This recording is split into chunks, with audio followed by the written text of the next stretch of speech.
Improve your reading and listening skills. The best way to improve English reading stories. The Brave Potter. It was dark. Thick black clouds covered the evening sky. The thunder roared and the strong wind shook the branches and leaves of the trees in the forest. Pit-a-pat-a-pit, drops of rain fell.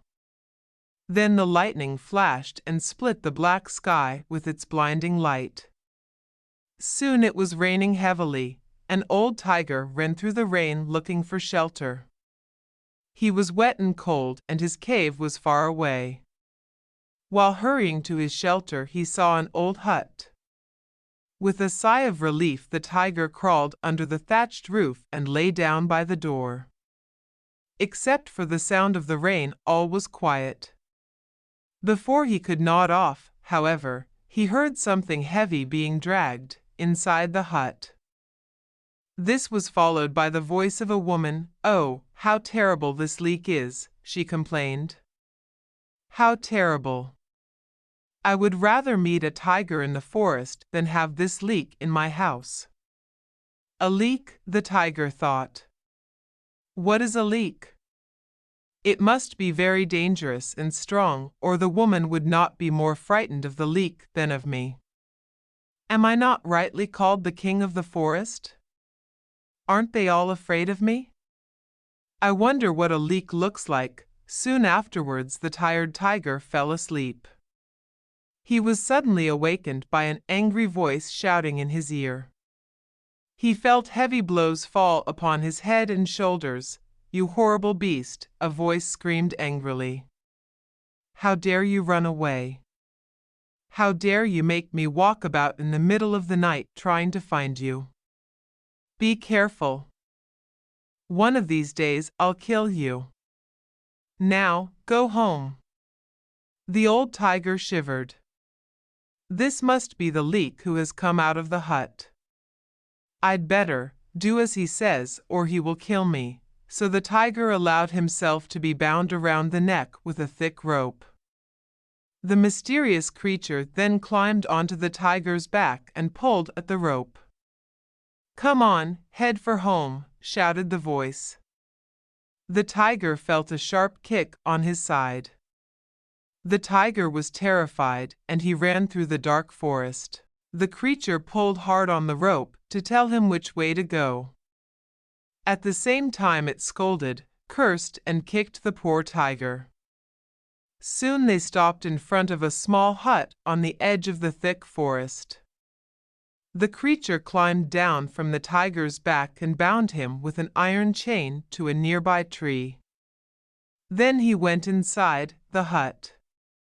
The tiger could not free himself from the chain, so he had to spend a miserable night under the tree. Who was this creature who was able to capture such a large and dangerous tiger? Let's find out. On the afternoon of that day, a potter had arrived home after a hard day's work. He was tired and thirsty. He had asked his wife for some palm wine.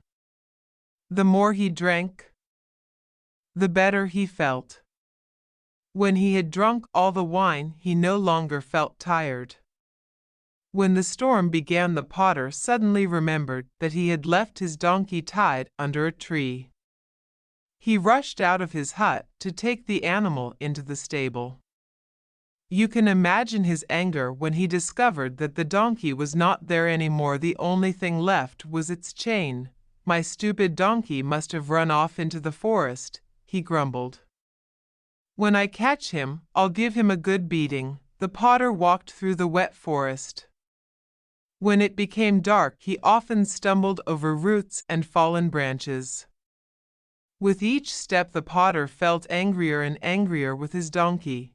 "When I catch him, I'll tie him up under the tree all night," he muttered to himself. Hours later, the potter reached the old woman's hut.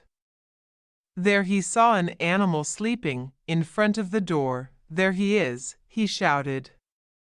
"There he is, the stupid animal." The drunken potter did not notice the difference between the donkey and a tiger. He kicked and beat the sleeping tiger. He then jumped onto the frightened animal's back, rode it home, and then tied it up with the iron chain. Next morning the villagers who passed the potter's house looked in amazement at the tiger tied to the tree. Soon the news spread throughout the village that the potter had caught a tiger and tied it to a tree in his yard. All the villagers praised his courage. They also thanked him because the tiger had eaten many of their goats and buffaloes. They had tried to catch him for many years but had failed. Of course, the potter said that he had done nothing of the sort. He said that he had only brought his donkey home. He did not understand how a donkey could change into a tiger. When he saw the tiger, he fainted. Nobody, however, believed the potter's story. The villagers even praised him for being modest. Soon the potter became famous. Everybody who met him called him the brave potter. The simple potter himself never understood why. A few years later, war broke out between the potter's country and a much stronger neighbor. The king immediately gathered a large army. But he realized that it was not strong enough to save his country from defeat. He needed a hero to lead his army. Where could he find such a brave man? The king hurriedly called his ministers together and asked their advice. One of the ministers remembered the story of the brave potter. "Your Majesty," the minister said, "I know someone who can lead our army." The king immediately sent a messenger to the potter's house. When the potter realized that he had been made general of the army, he became frightened. The king had ordered him to go to the palace the next day. How could he, a poor ignorant potter, become the general of the army? He had never carried a sword, nor had he ever ridden a horse. "Oh, I shall die because of that stupid donkey," groaned the potter to his wife. "He has only brought us trouble." The next day he went with his wife to the capital. The king was pleased to see him and ordered the potter to lead the army into battle the next day. The enemy were not far from the gates of the city. A splendid house had been prepared for the potter and his wife. The horse which would carry him into battle was ready in the stable. That night the potter could not sleep. He was nervous and worried because he did not know how to ride a horse. "If I fall off, everybody will laugh at me," he thought. "I will get up very early tomorrow and practice riding the horse." At dawn the potter woke up his wife and they went to the stable. They saw the beautiful brown horse ready for its new master. "Oh, how tall he is," sighed the potter. "I shall never be able to climb onto his back." "Put this bench beside him," said his wife, "and use it as a step." Even with the help of the bench, the potter had much difficulty climbing onto the horse's back. When he was finally seated, he found that the saddle was very slippery. "Please tie my feet to the stirrups, dear wife," said the potter, "otherwise I shall certainly fall off." His wife found some rope and bound her husband's feet tightly to the stirrups. She then passed the rope underneath the horse and tied the two stirrups together. She also passed a length of rope around the potter's waist and tied him to the saddle. "Now please tie my hands to his neck," said the potter. Meanwhile the big brown horse was impatiently pawing his hooves on the ground. When the potter's wife tried to pass another rope around its neck, the horse suddenly jumped free. It galloped out of the stable with the potter hanging like a sack of rice on its back. Only the ropes kept him from crashing to the ground. The potter held tightly to the horse's neck and prayed to all the gods to save his life. After galloping through the quiet streets, the horse crashed through the city gates and raced across the open fields.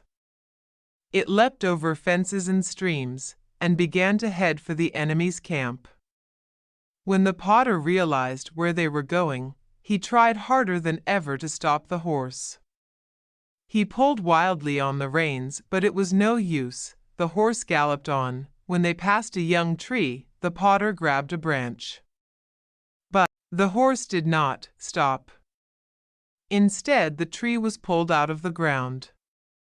A sentry from the enemy camp saw the potter galloping towards the camp with a tree in one hand and his reins in the other.